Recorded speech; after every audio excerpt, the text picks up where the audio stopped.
পুরান ঢাকার নারিন্দায় বৃহস্পতিবার দিবাগত রাতে একটি বাসায় এসি বিস্ফোরণের পর আগুন লেগে মা, বাবা ও ছেলে দগ্ধ হয়েছেন। তাদের ঢাকা মেডিকেল কলেজ হাসপাতালে বার্ন ইউনিটে ভর্তি করা হয়েছে। এ বিষয়ে আরও খবর নিয়ে যুক্ত হচ্ছেন সহকর্মী শাহরিয়ার ইমতিয়াজ।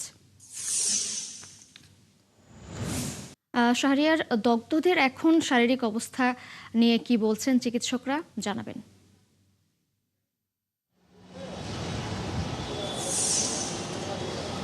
ধন্যবাদ তৃষা। আপনি যেমনটি বলছিলেন যে পুরান ঢাকার নারিন্দাতে একই পরিবার ৩ জন দগ্ধ হয়ে এই জাতীয় বার্ন ইনস্টিটিউটে আসলে ভর্তি হয়েছে এবং আমি যদি বলি যে তাদেরকে আসলে আজকে মধ্যরাতের পরে তারা এই জাতীয় বার্ন ইনস্টিটিউটে ভর্তি হয় এবং দগ্ধ ব্যক্তিদের যদি নামটা বলি যে দগ্ধ ব্যক্তিরা হলো মুক্তার ব্যাপারী, তার স্ত্রী সেলিমা বেগম এবং তার ছেলে সেলিম ব্যাপারী।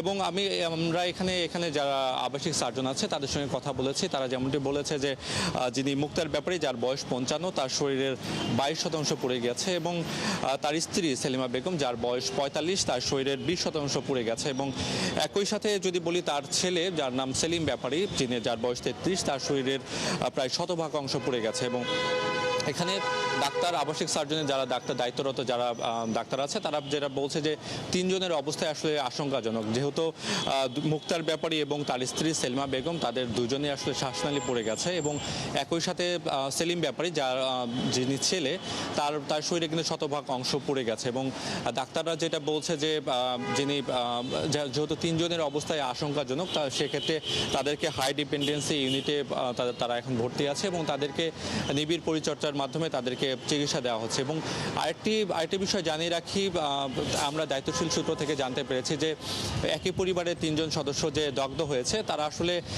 তাদের আসলে ব্যবসা ছিল এসি এবং এসি ফ্রিজের ব্যবসা ছিল এবং তার ছেলে সেলিম ব্যাপারী, যিনি ওই রুমে অবস্থান করছিল, সেখানে আসলে গ্যাস বিস্ফোরণের মাধ্যমে তাদের বিস্ফোরণ হয় এবং বিস্ফোরণের পরই আসলে তারা এই জাতীয় বার্ন ইনস্টিটিউটে ভর্তি হয় এবং তাদের আসলে নিবিড় চিকিৎসা চলছে। এই ছিল আমার কাছে জাতীয় বার্ন ইনস্টিটিউট থেকে আমার কাছে সর্বশেষ। তৃষা, ধন্যবাদ আপনাকে যুক্ত হবার জন্য। দর্শক, পুরান ঢাকায় এসি বিস্ফোরণে দগ্ধদের শারীরিক অবস্থা সম্পর্কে জানাচ্ছিলেন আমাদের সহকর্মী শাহরিয়ার ইমতিয়াজ।